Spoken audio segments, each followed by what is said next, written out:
성공한 사람이 어떤 사람이냐?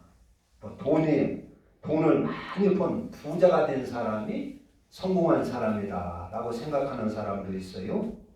어떤 사람은 국회의원이나 또 판사나 대통령이 되는 사람들이 가장 성공한 사람이다라고 생각하는 사람도 있습니다. 그러나 과연 인생을 진짜 성공한 사람이 어떤 사람이겠습니까? 성경은 우리가 어떤 사람은 사랑의 사람이 되는 것이 가장 성공한 사람이다. 여러분들은 어떻게 생각합니까? 부자가 되는 것이 더 성공한 사람일까요? 사랑의 사람이 되는 것이 더 성공한 사람일까요? 한번 좀 이제 사실 만큼들 다 사셨으니까 한번 깊이 생각해 보시기 바랍니다. 정직한 사람이 되는 것도 성공한 사람이죠. 거짓말하지 않고 퇴직할 때 선물 하나 주는 것 속이지 않고 정직하게 진실한 것 진짜를 주는 것 그런 사람이 성공한 사람인 것입니다.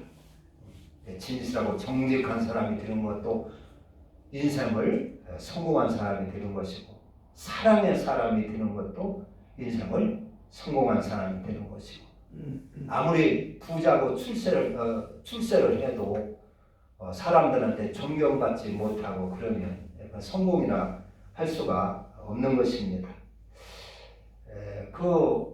우리 성경은 무엇을 가르쳐 주느냐? 하나님을 잘 가르쳐 주는 책이 성경인데 구약에서는 하나님이 조물주인 것을 우리에게 알려주십니다. 그래서 이 천지 만물이 거저 생긴 것이 아니라 하나님이 지으신 것이다. 하나님은 만물의 창조주이시다. 그래서 구약 성경은 조물주 되신 하나님을 우리에게 잘 알려주시고 그래서 나도 그분이 지은 것이고 모든 만물의 주인이 되시는 분이시고 모든 만물의 주인이 되셔서 임의로 하나님께서 임의로 관리하고 또 처리하고 또 쓰시고 하실 수 있는 분이시다. 그래서 그것을 인정하고 그 하나님을 내가 잘 모시고 섬기는 것이 복이다. 섬겨야 한다. 그것을 알려주는 것이 구약이고 또 그렇게 사는 것이 우리의 믿음입니다. 신학입니다. 신약에서는 이제 예수님, 구세주 되신 예수님, 구세주 되신 하나님을 우리에게 잘 알려주셔서 우리가 구원받게 된 것, 우리를 구원하신 그 은혜를 감사하며 그리고 그분을 찬양하고 섬기는 삶, 그것이 복 있는 삶이요 그것이 우리가 마땅히 인생들이 살아야 할 삶이다 하는 것을 가르쳐 줍니다. 그것을 인정하고 그분을 사랑하며 섬기는 것이 우리의 신앙이다 하는 것입니다. 그러니까 이 만물을 하나님이 지으시고 하나님이 다스리시고 하나님이 운영하시니까 우리는 누구 중심으로 살아야 되겠습니까? 하나님 중심으로 살아야 하는 것입니다. 만물의 창조주가 하나님이시고 만물을 운영하시고 이끌으시고 다스리시는 분이 하나님이시라면 우리는 그분 중심으로 살아야 마땅한 것입니다. 그분 중심으로 살고 그분을 위하여 살고 그분을 섬기며 살고 그분을 찬양하며 살고 그분을 따르는 삶이 가장 마땅한 삶이고 또 지혜로운 삶이고 우리가 인생을 성공적으로 사는 삶이다 하는 것입니다. 그래서 사랑의 사람이 되고 그래서 이제 신약에서 보면은 우리가 그리스도의 사람이 되는 것, 그리스도의 사람이 되는 것, 그것이 우리 인생의 가장 성공하는 성공적인 삶이다 하는 것입니다. 그리스도의 사람, 돈이 많은 사람보다 출세하는 사람보다 그리스도의 사람이 되는 것, 나를 희생해서 남을 살리는 그리스도의 사람. 사랑을 받는 것이 아니라 남을 사랑하는 그리스도의 사람. 섬김을 받는 것이 아니라 남을 섬기는 그리스도의 사람. 그 사람이 되는 것이 인생의 성공자고, 그리고 행복한 삶이고 마땅한 삶이다. 그리고 그분에게 쓰임받는 것, 그분의 그리스도의 사람이 되어서 그분 앞에 쓰임받는 것이 가장 귀한 삶이요, 마땅한 삶이요, 복된 삶이다 하는 것을 우리가 알아야 될 줄로 압니다. 여기 이제 출애굽기 4장은 하나님이 모세를 부르셔서 애굽의 노예로 이렇게 살고 있는 하나님의 백성을 구원하는 이야기입니다. 모세, 하나님은 모세를 우리는 보통 세상 사람들은 그래요. 30세까지는 공부를 하고 열심히 공부를 하고 어떻건 이제 그 기반을 닦고 30에서부터 60까지는 열심히 벌어서 남은 인생을 노년을 살아가는 것이 이렇게 인생의 그런 그 하나의 구분이다, 그 설계다, 그렇게 생각하는데 모세를 보면은 40세까지 공부를 했어요. 40세까지 애굽의 그 왕궁에서 애굽의 그 아주 높은 학문을 배우고 무술을 배웠고, 그리고 아주 지도자로서의 모든 학문을 잘 배웠습니다. 그리고 40세에서부터 80세까지는 미디안 광해에서 살인자로 이렇게 쫓겨가지고 미디안 광해에서 40년을 양치면서 보냈어요. 양치면서. 그리고 80이 되어서 하나님 앞에 부름받아가지고 이스라엘 민족을 구원해내는 그러한 일꾼으로 쓰임을 받았습니다. 80의 부름을 받았어요. 80의 부름을 받아가지고 40년을 쓰임을 받았어요. 그래서 120세에 모세가 세상을 떴습니다. 그래서 모세의 일생을 보면 40년 공부를 하고 40년은 수도 생활을 하고, 그래서 자기의 영적인 그런 그 악성들을 다 다스리고 뽑고 하는 그러한 그 기간이 40년이 있었어요. 모세는 원래 성격이 과격한 사람이었습니다. 그래서 그 자기 민족이 그 애굽의 그 감독자들한테 맞고 구타를 당할 때 그것을 참지 못하고 잘 설득하고 타일러서 이렇게 일을 잘 해결한 것이 아니라, 처리한 것이 아니라 더 있게 모든 그 부작음이 없게 이렇게 잘 처리를 한 것이 아니라 그 애굽 사람을 때려 죽였어요. 죽여가지고 그냥 땅에다 매장했어요. 그게 보통 사람은 그렇게 하기가 어렵지요. 보통 사람은. 그걸 아주 과격한 사람이라 할 수가 있습니다. 그런 그 과격한 성격을, 그 성격대로는 하나님이 모세를 쓰실 수가 없었던 것입니다. 그래서 살인자로 몰리게 해가지고 미디안 광해로 쫓겨가서 40년을 양을 치고 살아요. 40년을 그 장인 이드로의 지도를 받아가며 그 이드로 가정을 잘 섬기며 양을 이렇게 치면서 40년을 살았어요. 40년 동안 광야에서 양만 몰고 다니고 사람과의 별로 접촉이 없고 그러면은 어떻게 될까요? 40년을 양치고 광야에서만 이렇게 살다 보면 그게 어떻게 될까요? 이제 그래서 그때의 이 성질이 죽게 되는 것입니다. 혼자 자연 속에서 양치며 이렇게 조용하게 살다 보니까 성질도 죽고 과격한 그러한 성질도 다 다듬어지고 사람이 온유하고 겸손한 사람으로 바꿔졌어요. 그 이드로의 가정을 잘 섬기고 장인을 잘 섬기고 그의 지도를 받고 그의 지시를 받으며 양을 잘 섬기고 양을 잘 치고 이렇게 하다 보니까 온유한 사람이 되고 그 성품이 다 다스려지는 사람이 됐어요. 그래서 민수기 12장 3절에 보면 모세 이 사람은 모든 사람보다 온유하고 겸손한 것이 모든 사람보다 더하더라 그랬어요. 원래는 과격했던 사람인데 그런 과정을 통해서 온유하고 겸손하고 남을 섬길 줄 알고 인내할 줄 알고 자기의 성질을 다스릴 줄 아는 그런 사람으로 이렇게 변화가 됐던 것입니다. 그래서 하나님이 그를 쓰시게 됐어요. 그래서 하나님이 이제 쓰시는 우리가 이 땅에 와서 하나님께 잘 쓰임받다는 것, 이것이 참 큰 복인데, 기왕에 한평생 사는데 하나님께 쓰임받다, 그 거룩하신 하나님께 거룩한 일에 내가 쓰임받고 하늘나라 가는 것, 이것처럼 복된 일이 없지 않겠습니까?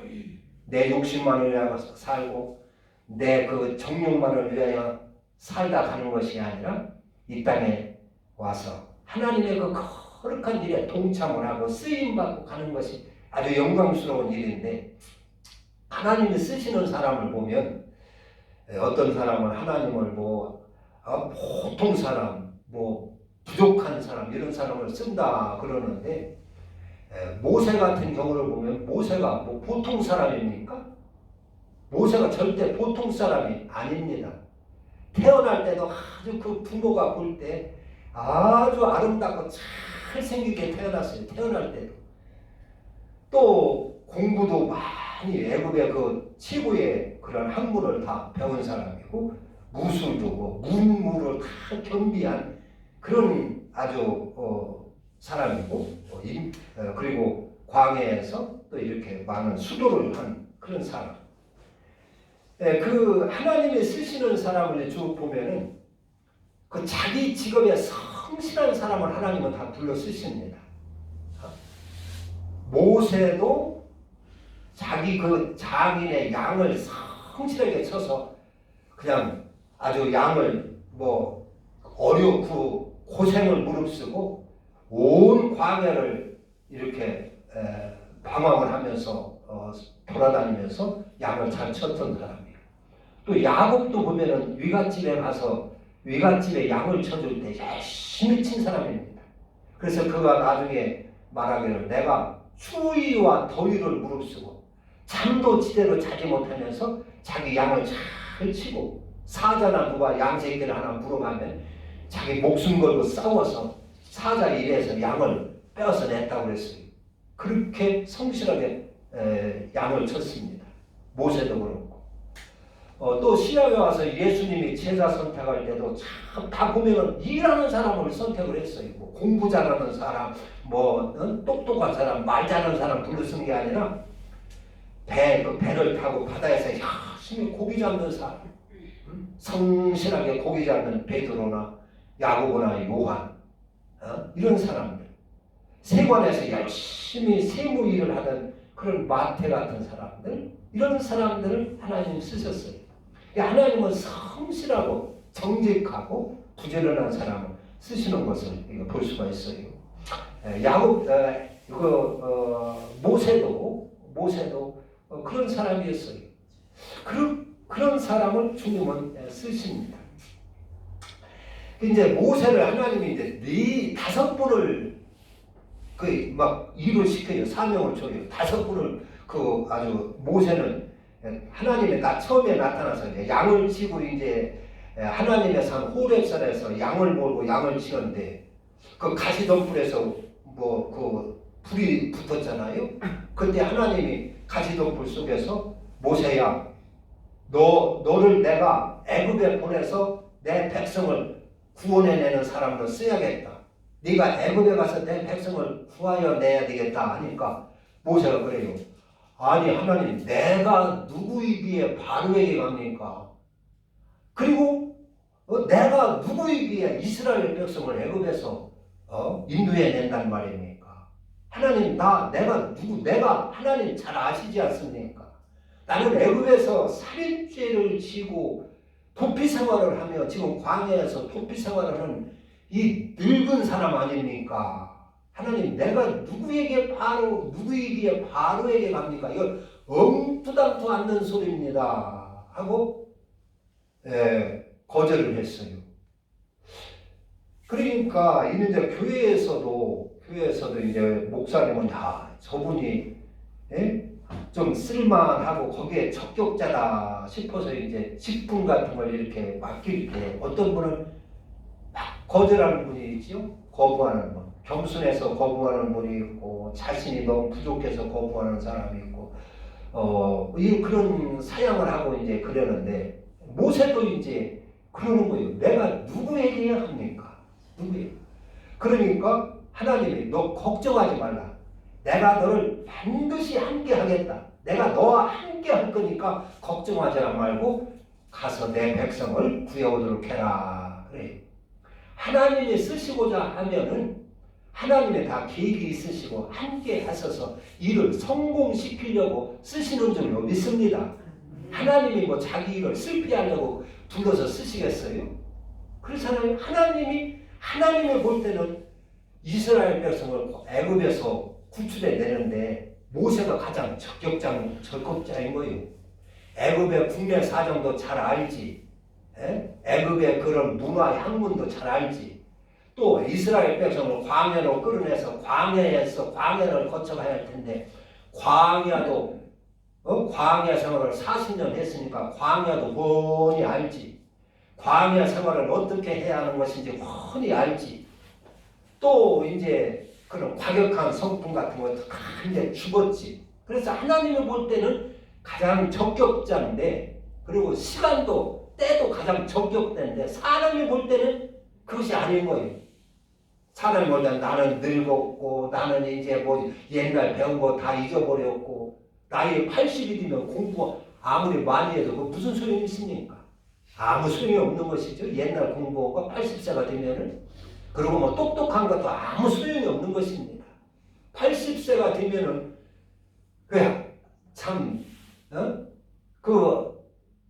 자기 것을 주장할 시기가 아닌 것입니다.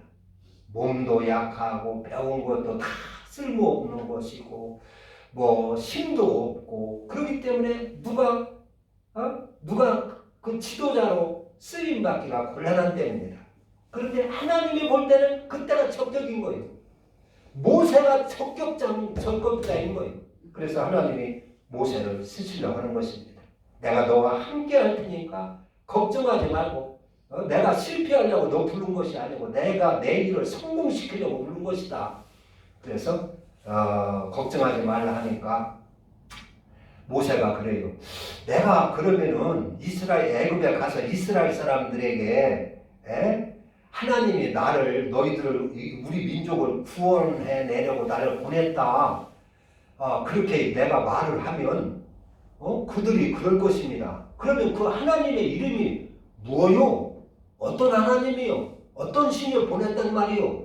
하나님의 이름을 물을 테니까 내가 뭐라고 대답을 해야 합니까? 그러니까 하나님께서 나는 스스로 있는 자고 나는 너희들 조상의 하나님, 아브라함의 하나님, 이삭의 하나님, 야곱의 하나님, 여호와라고 하는 신이다. 여호와라고 하는 하나님이 나를 너희들에게 보냈다. 그렇게 얘기하거라 그랬어요. 그래서 그 도리를 이제 듣고 나서 이제 이게 발뺌을 하기가 이제 곤란하단 말이요. 곤란하다. 그래서 이제 사장에 와서 그래요. 사장에 와서 그래도 이스라엘 백성이 너희들의 조상의 하나님, 아브라함의 하나님, 이삭의 하나님, 야곱의 하나님이 나를 보냈다 해도 하나님 그들이 어떻게 믿겠습니까? 아무 증거가 없지 않습니까? 말만 해가지고 무슨 소용이 있습니까? 아무 증거가 없는데 그들이 어떻게 믿겠습니까? 그러니까 하나님께서 모세에게 이제 증표를 줘요. 그러냐? 그럼 내가 그들을 믿도록 내가 증표를 주마. 너 손에 든 것이 뭐냐? 지팡이입니다. 그 지팡이 던져봐라. 그 지팡이를 던지니까 뱀이 돼가지고 막 꾸물꾸물하면서 달려드는 거예요. 그러니까 피했어요. 야 모세야, 그 뱀의 꼬리를 한번 잡아봐라. 꼬리를 잡으니까 원래대로 지팡이가 되는 거예요. 야, 그러냐? 네 손을 한번 품에 넣어봐라. 품에 넣었다 꺼내니까 손이 문둥병이 걸려가지고 흔히 다 썩어 들어가는 거예요. 흉측한 거예요. 그래가지고 이러는데 야, 모세야, 그래서 다시 품에 넣었다 꺼내라. 그래서 다시 품에 넣었다 꺼내니까 아주 예전처럼 원상은 회복이 되는 거예요. 야, 이 정도면은 네가 가서 이것을 네 이스라엘 백성들에게 이런 증거를 보이면 그들이 믿을 것이다. 그래도 안 믿거든. 저 나일 강물을 조금 퍼와라 그랬어요. 나일 강물을 조금 떠다가 땅에 부라 그랬어요. 그러면 피가 되리라. 그래서 떠다 부니까 피가 되는 거예요. 이 증거만 가지고 가면 그들이 믿을 것이다 그랬어요. 그러니까 이제 이게 모세가 발빼 먹이가 곤란한 거예요. 어물어물하다가 하나님, 나는 원래 말을 할 줄 모릅니다. 그들을 잘 설득시키려면 증거도 좋고 표징도 좋지만 이거 말을 좀 잘해야 할 텐데 그들을 잘 설득시키려면 말을 좀 할 줄 알아야 할 텐데 나는 말할 줄을 모릅니다. 더군다나 40년 혼자 광야에서 이렇게 양이라침이 있다 보니까 말이 더더더더해고 혀도 더더더더해지고 말을 할 줄 모릅니다. 그러는 거예요. 이게 모세 말 못하는 거 이해가 가지요. 혼자 아무하고도 대화도 하고 혼자만 살다 보면은요 말을 잘 못합니다. 말이 나와도요 더듬거려져요. 자꾸 속에서는 말이 막 팍팍 나오는데 입에서는 더듬더듬거려져요. 표현이 잘 안 되는 거예요. 모세는 40년 동안 광야에서 그 양을 치며 이렇게 혼자 지냈기 때문에 칠지 입이 둔해진 거예요. 혀가 어둔해진 거예요. 말을 잘 못하게 되는 거예요. 말은 누가 잘해요? 여러 친구들하고 시장 같은 데다 막 이렇게 사회생활 시장에서 생활했던 사람들은 말 잘하지요. 우스갯소리도 잘하고 뭐 중중중중 합니다. 그런 사람 많지만 시간 가는 줄 몰라요. 근데 모세는 혼자 살았기 때문에 말을 할 줄 몰라는 거예요. 그게 걱정이 되는 거예요. 하나님 알다시피 나는 말을 할 수가 없습니다. 지금도 하나님과 대화할 때도 내가 말을 못합니다. 그러면서 또 핑계를 대고 사양을 하는 거예요. 그러니까 하나님께서 야, 입을 만든 사람이 누구냐? 덩어리를 만든 사람이 누구고 입을 말을 잘하게 하는 사람이 누구고 눈을 만든 사람이 누구고 눈을 뜨서 보게 하고 또 한 사람이 누구며 한 분이 누구며 소경이 되게 한 사람이 누구냐? 나 여호와가 아니더냐? 내가 네 입에 할 말을 내가 줄 테니까 걱정하지 마라 그랬어요. 그러니까 이 모세가 참 이거 갈 용기도 없고 가기가 참 내키지를 않는데 하나님이 자꾸 그랬으니까 헐말해서 나중에는 무슨 얘기냐면 주여 아무래도 나는 아닙니다. 할 만은 갈 만한 사람을 보내소서. 오늘 4장 그 13절에 그랬죠. 모세가 이르되 오 주여 보낼 만한 자를 보내소서. 암만 생각해도 나는 아니라 이거지요. 하나님 암만 생각해도 나는 아닙니다. 하나님 보낼 만한 자를 보내세요. 다가 늙은이 이게 말도 더디더디하고 이게 다 늙어가지고 이제 죽을 날도 며칠 안 남았는데 나 같은 사람 보내서 어떻게 합니까? 더군다나 살인자로 피해온 사람을 보내서 어떻게 합니까? 보낼 만한 자를 보내소서. 그러니까 하나님이 속이 터졌어요. 하나님이 막 화를 내셨어요. 하나님이 좀처럼 노하시질 않는데 여기 보니까 이때 하나님이 노하셨어요. 14절에 여호와께서 모세를 향하여 노하여 이르시되 야 그러냐? 그러냐 이놈아? 그러면 내가 네 형을 내가 네게 붙여주겠다. 네 형 아론은 말 잘하지 않느냐? 네 형 아론은 아주 수단꾼 아니냐?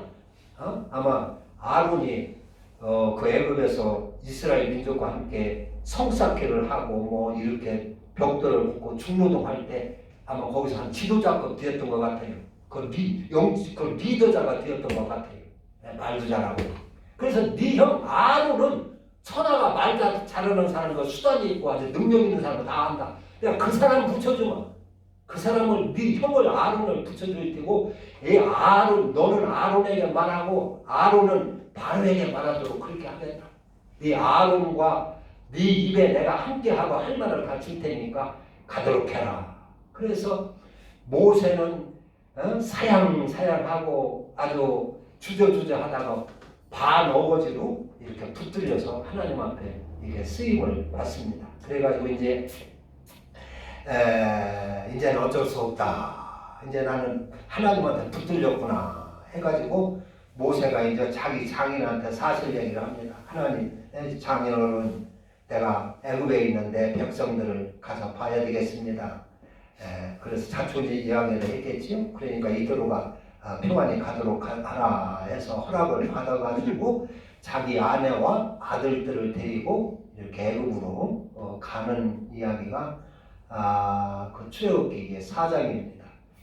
그래서 모세는 이렇게 쓰임을 받았어요. 그래가지고 하나님이 쓰시니까 놀라운 위대한 그런 능력자가 되는 것이죠. 능력자가. 우리는 인생은 하나님의 태어났으면 이 하나님의 이 거룩한 그런 일에 이스라엘 백성들을 하나님의 백성들을 구원하는 이 거룩한 일, 세상의 죄악에 매여 있는 그러한 사람들을 하나님 앞으로 인도하는 이 거룩한 일에 죽어가는 영혼들을 구원하는 이 거룩한 일에 우리가 쓰임받는 것을 대단히 축복으로 알고 명예로 알고 이렇게 쓰임을 받을 수 있는 저희가 되어야 될 줄로 믿습니다.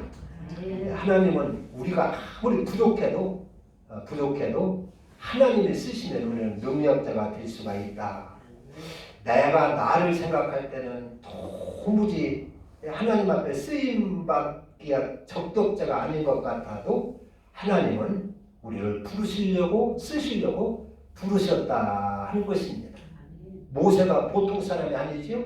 대단한 사람입니다. 알고 보면은 하나님이 우리 한 사람 한 사람을 부르셨는데 이렇게 주 앞에 나오면 하나님이 부르지 않고는 주 앞에 나올 수 없다고 그랬어요. 알고 보면 영적으로 보면 여러분들이 하나님께서 귀하게 보시기 때문에 부르신 줄로 믿습니다. 내가 보고 세상 사람이 볼 때는 참 부족하고 부끄럽고 보잘것없다 할지라도 하나님이 부르신 것을 믿으시기를 바랍니다. 하나님은 우리를 귀하게 부르시고 하나님이 함께하면 어떤 일이든지 이룰 수 있고 하나님이 뜻하신 일을 반드시 이룰 수 있기 때문에 우리를 부르신 줄로 믿습니다. 그래서 부름을 받은 자는 모세가 애굽의 이스라엘 백성들을 구원하는 일꾼으로 부른 것처럼 하나님은 세상에 있는 죄악 속에 있는 지옥으로 가는 이런 사람들을 우리에게 구출해 내려고 먼저 우리를 부르신 것이다 하는 것을 아셔야 됩니다. 그리고 우리는 꼭 이 땅에 사는 동안 하나님 앞에 이렇게 이 거룩한 일에 하나님의 이 거룩한 일에 우리가 쓰임받다 가셔야 될 줄로 믿습니다. 기도합니다. 하나님 아버지